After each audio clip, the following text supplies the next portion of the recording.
So in this video, I'm gonna give you guys brutally honest advice that most of you don't wanna hear, but I know it's what you need to hear. And I know this because A, I was a player myself. I wish I could have got this advice sooner, but also I talk to hundreds of players on a weekly and monthly basis that need this advice. And honestly, the ones that don't, it comes to bite them in the ass. The ones that do take this advice and actually listen, it helps them a lot in the long run. So you're gonna be much better off if you guys actually listen to this video and apply the information. So the first thing that most of you guys don't want to hear, but is the brutally honest truth, is you don't need more drills. For most of you guys, you spend too much time on YouTube, on Instagram, looking at new drills, new moves to add to your bag, new drill for this, a new drill for that. You don't need more drills. For most of you guys, you have way too much information. You don't have enough execution. So you know what you need to work on. For most of you, at least you should. And if you don't know what you need to work on, being on Instagram isn't going to help you figure out what it is that you need to work on to get to the next level. If you need to work on your shot, you probably already know what you need to do to work on your shot. You need to work on it a shit ton. You need to work on X, Y, and Z specifically with your shot. You need to find ways to challenge yourself. You need to do it consistently. Boom, go get to work. You don't need the new sexy, cool drill. Oh, this new pickup drill. You don't need to add these 5 moves to your bag.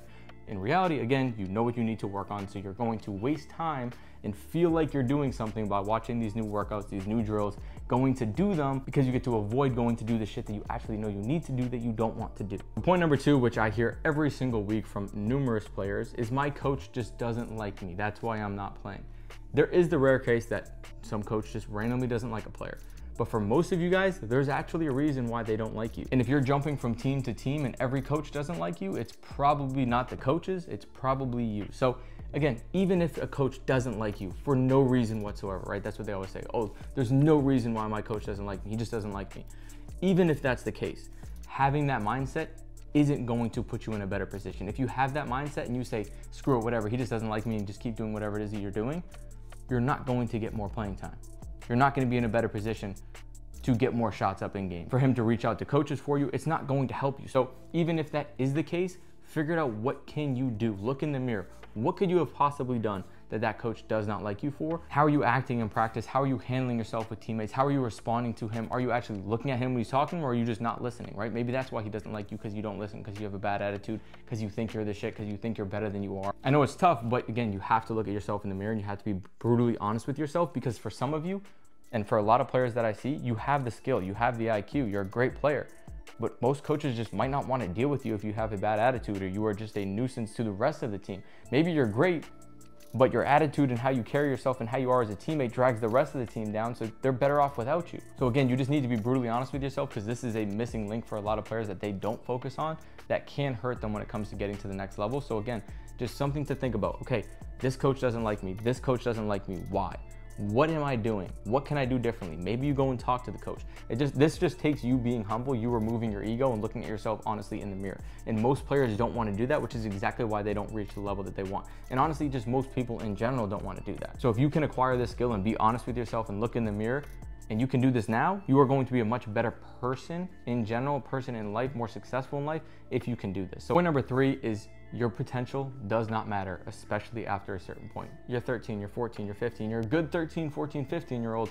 Cool, nobody cares. Coaches, yes, they recruit a little bit on potential, but they don't pay and they don't play based on your potential. They pay and they play based on your actual ability to execute in games. So yeah, cool, you're good for your age now. The goal isn't to be the best 13, 14, 15, 16-year-old. The goal isn't to have the most potential as a 15, 16, 17-year-old. The goal is to become a pro, to get that scholarship, whatever it may be. So don't listen too much to, oh, you have this potential, you have that potential. That's great.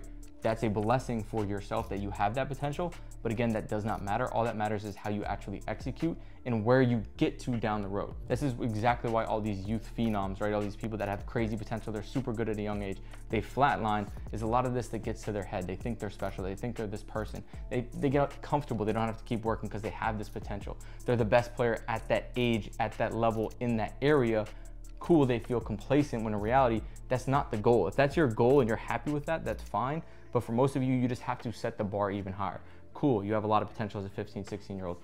I don't care about that. I want to be the best 18-year-old. I want to be the best ranking player ever in this area, right? I want to go Division I. I want to go there. You just have to simply raise the ceiling, so that way you're kind of back to the ground level to humble yourself a little bit. But again, your potential doesn't really matter. That's great, but again, don't think on it too much, because again, nobody pays or plays based on potential. They pay and play based on what you can actually execute in game. So number 4, kind of going on the back of that one, is you don't have the time that you guys think you do. For a lot of you, 13, 14, 15, 16, 17, some of you guys 18, 19, you have one chance to make this hoop thing a reality. For most of you at 21, 22, when you're supposed to be graduating college, that hoop dream is over.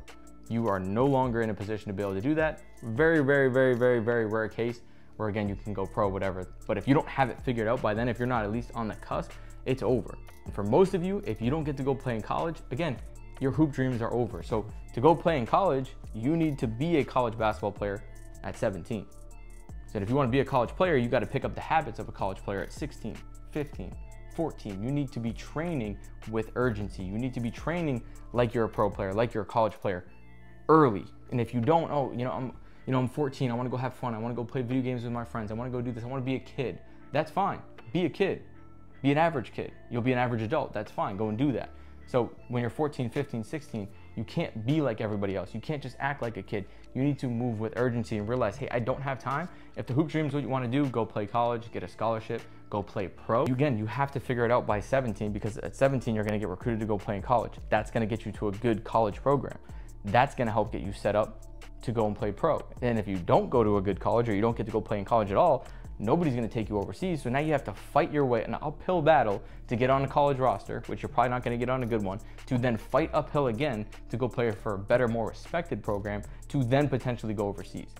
So if you don't have it figured out early, you're just fighting a more and more uphill battle, right? So that's why you just have to start early. And again, if you're 16, you got about 2 years and it's pretty much over. If you don't have it figured out by then, if you're not in a good position to at least pivot, move around, and figure out what you need to do, it's pretty much over, right? Your hoop dream's gone for essentially the rest of your life. You can't be 24, 26, 30 years old chasing this hoop dream. You have real life responsibilities. And yeah, there's the rare cases that you can, but again, if you're not already in somewhat of that position, by then it's pretty much too late. You need to move with urgency from a younger age. I'm not saying you guys need to completely sacrifice your whole life, but again, if that's something that you want to do, maybe you do, and maybe you're okay with that because that's what you want.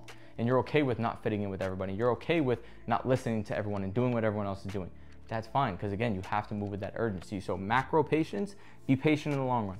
But micro speed, so you need to do every single thing that you can on a daily basis that's in your control to get to that level, and stop thinking you have so much time, because again, you don't, one day that ball will stop bouncing, and hopefully it's the day that you choose, not the day that the whole life, God, universe chooses for you.